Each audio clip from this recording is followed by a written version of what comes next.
UP. മുഖ്യമന്ത്രി യോഗി ആദിത്യനാഥിനെ ഒതുക്കുവാനായി നരേന്ദ്രമോദിയും അമിത്ഷായും രഹസ്യ നീക്കത്തിൽ. ഡൽഹിയിൽ നിന്നും വരുന്നത് വളരെ ഞെട്ടിപ്പിക്കുന്ന വിവരങ്ങളാണ്. മോദിക്ക് ശേഷം ആരെ എന്ന ചോദ്യത്തിന് ബി.ജെ.പി. ഇതുവരെ നൽകിയിരുന്ന ഉത്തരമായിരുന്നു യു.പി. മുഖ്യമന്ത്രി യോഗി ആദിത്യനാഥ്. എന്നാൽ അദ്ദേഹത്തിനെതിരെ കടുത്ത നീക്കങ്ങളുമായാണ് മോദിയും അമിത്ഷായും. മോദിക്കും അമിത്ഷായ്ക്കും യോഗിയെ പേടിയാണോ? എന്തിനാണ് യോഗിയെ ഒതുക്കാൻ ഇത്ര തിടുക്കപ്പെട്ട നീക്കം? ഡൽഹിയിൽ നിന്ന് ലഭിക്കുന്ന വിവരങ്ങൾ അത്ര ശുഭസൂചകമല്ല. RR ടോക്സിലേക്ക് എല്ലാവർക്കും സ്വാഗതം. വീഡിയോ ഇഷ്ടപ്പെട്ടാൽ ചാനൽ സബ്സ്ക്രൈബ് ചെയ്യാനും വീഡിയോ ലൈക്ക് ചെയ്യാനും കമന്റ് ചെയ്യാനും ഷെയർ ചെയ്യാനും മറക്കരുത്.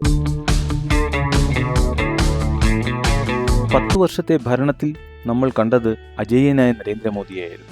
ആർക്കും ചോദ്യം ചെയ്യാൻ പറ്റാത്ത അജയ്യനായ അതിശക്തനായ നേതാവ്. മോദി അമിത്ഷാ കൂട്ടുകെട്ടാകട്ടെ പാർട്ടിക്കുള്ളിലും ഭരണത്തിനുള്ളിലും അഴിഞ്ഞാടുകയായിരുന്നു. അവരുടെ തീരുമാനങ്ങൾ ചോദ്യം ചെയ്യപ്പെടാതെ ശക്തമായി നിലകൊണ്ടു.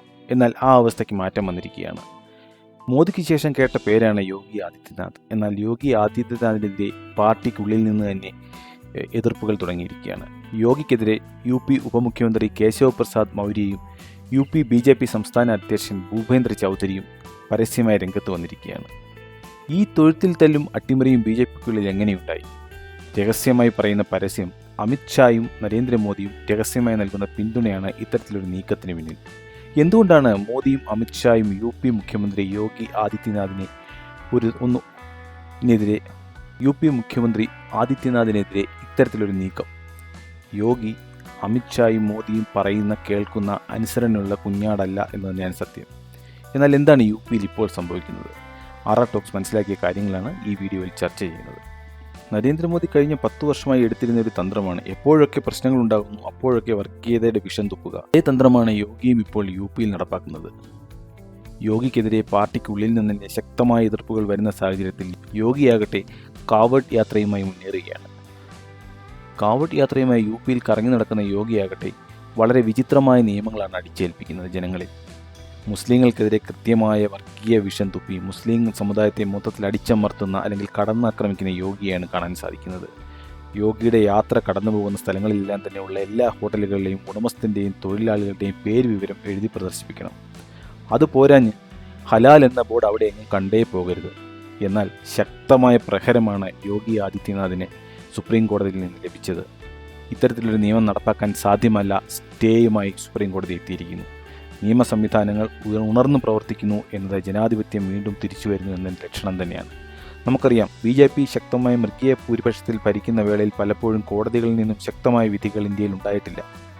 ജനാധിപത്യം എന്നത് ശക്തമായ പ്രതിപക്ഷത്തോടു കൂടിയ ഒരു ഭരണമല്ലെങ്കിൽ നിയമ സംവിധാനങ്ങൾ പോലും ഭരിക്കുന്ന സർക്കാരുകളുടെ താളത്തിനൊത്ത് തുള്ളുന്ന ഒരു കാഴ്ചയാണ് നമുക്ക് കാണാൻ സാധിക്കുന്നത്. എന്നാൽ അതിനൊക്കെ വിഭിന്നമായി ഇത്തവണ യോഗിയുടെ ഈ ഉത്തരവിനെ കോടതി ശക്തമായി വിമർശിച്ചുകൊണ്ട് സ്റ്റേ നൽകിയിരിക്കുകയാണ്. ഏറ്റവും പുതിയ വിവരമനുസരിച്ച് സുപ്രീം കോടതി യോഗി ആദിത്യനാഥിൻ്റെ ഈ പേര് വിവരം പ്രദർശിപ്പിക്കണം എന്നുള്ള ഉത്തരവിനെ റദ്ദ് ചെയ്തുകൊണ്ട് സ്റ്റേ ചെയ്തുകൊണ്ട് ഉത്തരവിറക്കിയിരിക്കുകയാണ്. പണ്ട് നരേന്ദ്രമോദി എടുത്ത അതേ തന്ത്രം തന്നെയാണ് യോഗി ഇവിടെയും എടുക്കുന്നത്. സ്വന്തം പാർട്ടിയിൽ നിന്ന് വരുന്ന എതിർപ്പുകളെ വർഗീയത വാരിയെറിഞ്ഞ് തടയാനുള്ള ശ്രമം. ഇതൊരു പക്ഷേ പരാജയപ്പെടുന്ന കാഴ്ചയാണ് യു.പിയിൽ ഇന്ന് കാണുന്നത്. കോടതി വിധിയാകട്ടെ പാർട്ടിക്കുള്ളിൽ നിന്ന് തന്നെയുള്ള എതിർപ്പാകട്ടെ അത് മറികടന്നുകൊണ്ട് വർഗീയ വിഷം വാരി വിതറി യോഗിക്ക് വിജയിക്കാനാവുമോ എന്ന് കാത്തിരുന്ന് കാണണം. എന്തായിരിക്കും അമിത്ഷായും നരേന്ദ്രമോദിയും യോഗിയെ ഇത്ര കണ്ട് പേടിക്കുന്നത്? കാരണം മോദിക്ക് വേണ്ടത് ഒരു സൂപ്പർ ഹീറോ ലേബലോ പരിവേഷമോ മാത്രമാണ്. എന്നാൽ അമിത്ഷായാകട്ടെ മോദിയുടെ തണലിൽ മോദി അമിത്ഷാ സഖ്യത്തിലൂടെ വളരെ വലിയ നേട്ടങ്ങൾ കൊയ്യുന്ന വ്യക്തിയും. ഈ രണ്ട് വ്യക്തികളുടെയും ലക്ഷ്യങ്ങൾ രണ്ടായതുകൊണ്ട് തന്നെ ഇവർ രണ്ടുപേരും തമ്മിൽ ഒത്തൊരുമിച്ച് യോജിച്ച് മുന്നോട്ട് പോകുന്നതിന് തടസ്സമില്ല. അമിത്ഷായ്ക്ക് തൻ്റെ വ്യക്തിപരമായ സാമ്പത്തികവും മറ്റു നേട്ടങ്ങളും, മോദിക്കാകട്ടെ തൻ്റെ സൂപ്പർ ഹീറോ ലേബലും പരിവേഷവും മാത്രം.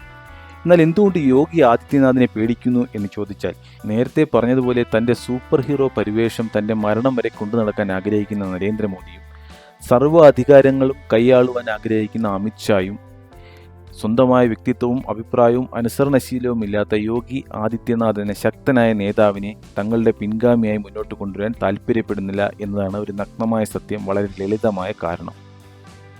എന്ത് കാരണം കൊണ്ടാണോ 2024 പാർലമെൻറ്റ് ഇലക്ഷനിൽ ഇന്ത്യയിലെ ജനങ്ങൾ ബി.ജെ.പിയെ അത്ര കണ്ട് സപ്പോർട്ട് ചെയ്യാഞ്ഞത്? അതിൻ്റെ പ്രധാനപ്പെട്ട കാരണം ബി.ജെ.പിയുടെ അമിത വർഗീയ അജണ്ട തന്നെയാണ്. എന്നാൽ അതേ വർഗീയ അജണ്ട കൊണ്ട് തന്നെയാണ് ബി.ജെ.പി ഇപ്പോഴും മുന്നോട്ട് പോകുന്നത് എന്നതാണ് യോഗി ആദിത്യനാഥിൻ്റെ കാവഡ് യാത്ര വ്യക്തമാക്കുന്നത്. തെറ്റുകളിൽ നിന്നും പാഠങ്ങൾ ഉൾക്കൊള്ളാതെ ബി.ജെ.പി ഈ രീതിയിൽ മുന്നോട്ട് പോയാൽ രാഹുൽ ഗാന്ധിയുടെ നേതൃത്വത്തിൽ ഇന്ത്യ മുന്നണിക്ക് വലിയ പാടൊന്നും പെടേണ്ടി വരത്തില്ല. 2028 ഒരു ഈസി വാക്ക് ഓവറായി മാറും എന്ന് പറയേണ്ടിയിരിക്കുന്നു. ഒരു കോർപ്പറേറ്റ് കമ്പനി എന്നതുപോലെ കൃത്യമായ ചട്ടക്കൂടിൽ കേന്ദ്രീകൃതമായി പ്രവർത്തിച്ചിരുന്ന BJP എന്ന ദേശീയ പാർട്ടിയുടെ നേതൃത്വ നിരയിൽ തന്നെ ഉണ്ടാകുന്ന ഈ വിള്ളൽ വരും കാലങ്ങളിൽ വലിയ രാഷ്ട്രീയ വിസ്ഫോടനങ്ങൾക്ക് കാരണമാകുമെന്നതിൽ ഒരു സംശയവുമില്ല. കൂടുതൽ വിവരങ്ങൾക്കായി നമുക്ക് കാത്തിരിക്കാം. അടുത്ത വീഡിയോയുമായി വരുന്നതുവരെ എല്ലാവർക്കും നന്ദി, നമസ്കാരം. വീഡിയോ ഇഷ്ടപ്പെട്ടാൽ ചാനൽ സബ്സ്ക്രൈബ് ചെയ്യാനും വീഡിയോ ലൈക്ക് ചെയ്യാനും കമൻറ്റ് ചെയ്യാനും ഷെയർ ചെയ്യാനും മറക്കരുത്.